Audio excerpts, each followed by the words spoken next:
Hello, good morning. I would like to say that I attempted to make a podcast.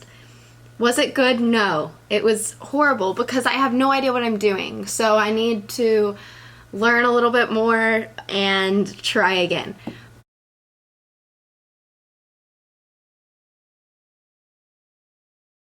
£20 heavier. It was just really hard for me to get over that, and so I ended up getting a tattoo. So,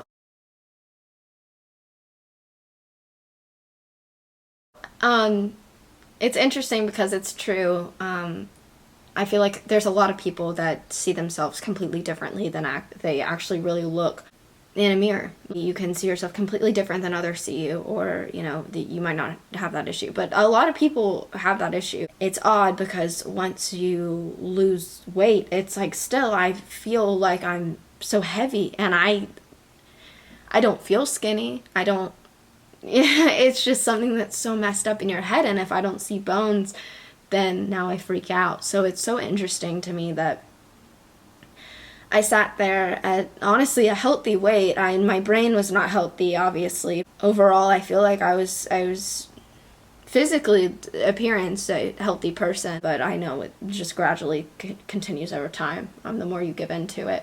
And now it's just a subconscious thing. I do it when I don't even realize I'm doing it. If I feel out of control, even with food, I'll have to go to work. And it's so interesting because the fact that we have designated, like, they're like a lunch break or something, like go on your break, your 30-minute break. Like, everybody eats lunch, so I guess most people call it a lunch break. I don't really know what we call it. Whoa. So, whatever. In my mind, it's like lunch break.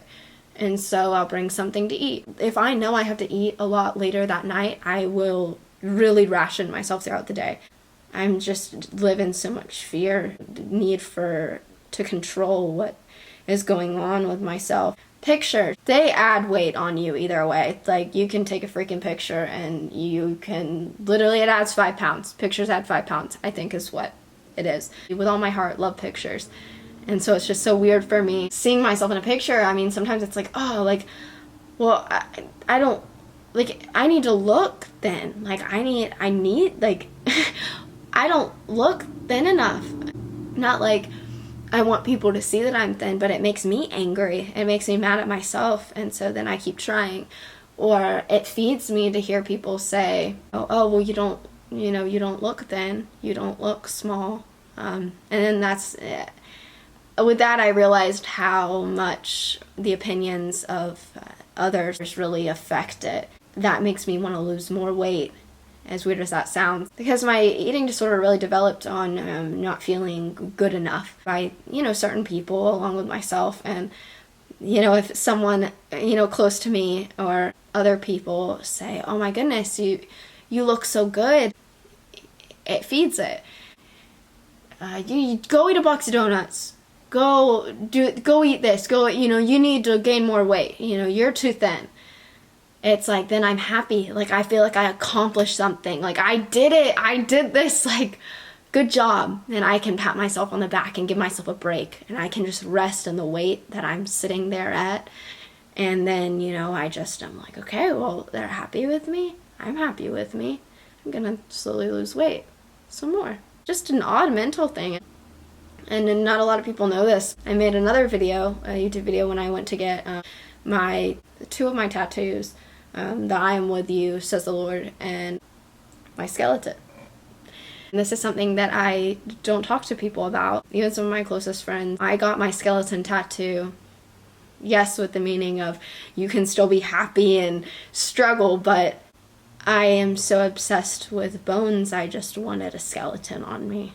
I dressed up that year before for Halloween as a skeleton. I just wanted to be as thin as possible. I was obsessed with bones, and as creepy as that sounds and as weird as it sounds, it's because it changes your mental, like, it changes how you what's normal, what's beautiful, what makes you happy.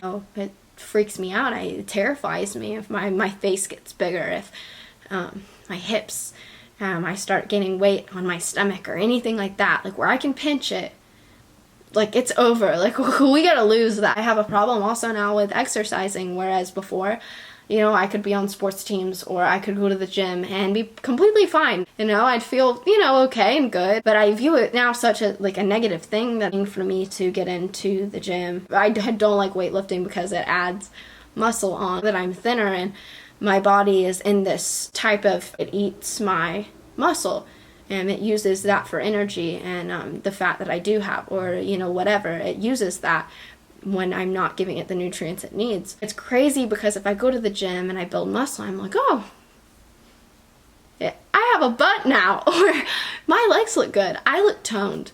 I love that.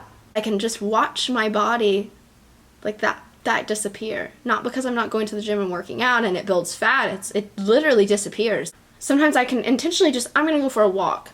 I end up running like too far. Normally it's healthy for someone to start exercising and running, you know, and goals, and okay, I'd run the same loop all the time, so I would run a certain amount, walk, run a certain amount, walk.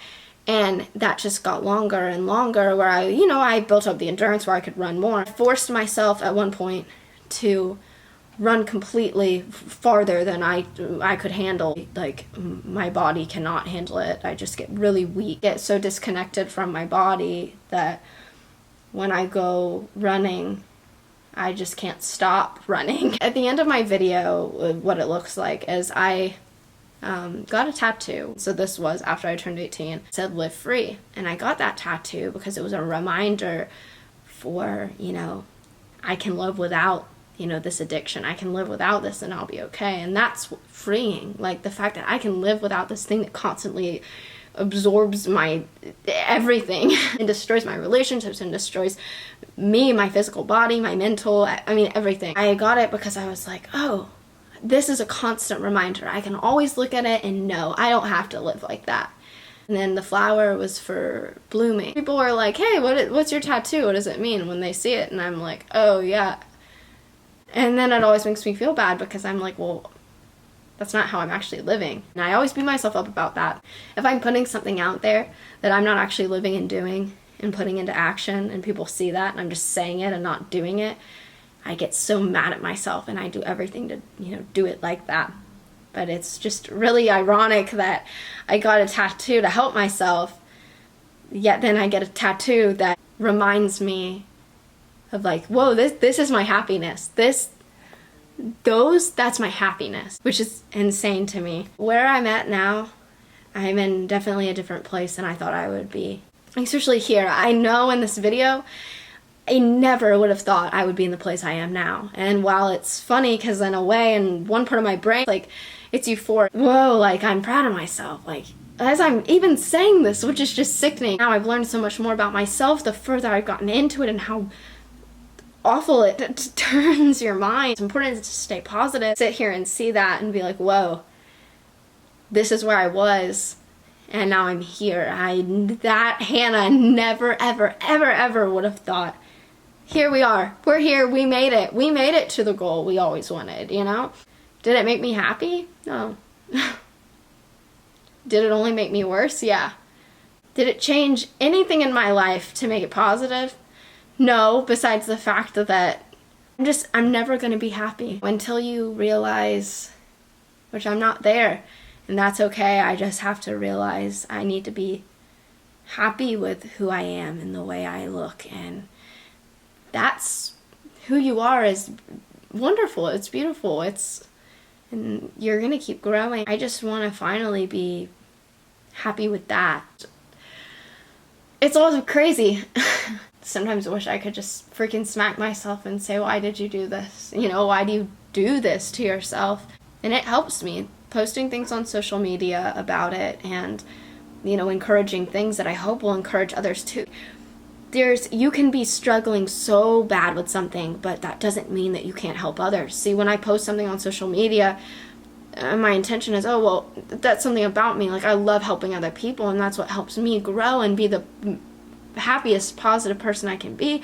Putting positivity out there, it comes back and it helps you too. I mean, that shouldn't be your first intention, but it's something that, like with doing it, but it's 100% something that when you put positivity out there, it comes back to you too. Me seeing that is, okay, I have to look at it too. You know, it's not just like people or you're scrolling through and like, oh yeah. It's like, well, then I'm, you know, I have to see it, so I'm sitting there focusing on it. I wanted to go back and just go through this video and kind of watch it because I really hadn't done it in years.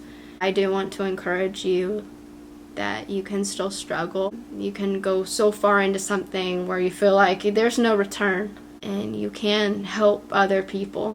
You don't have to be in a perfect place, be a perfect person, to be kind and love others and help them overcome something as well. Thank you for listening, and I hope everybody has a good day and a good week. I hope that this video has, in some way, shape, or form, brought a different perspective or an understanding of how you can also be with people no matter what you're going through. Even if you don't deal with any mental health issues, you know, you still have your own struggles with life. Like school's hard.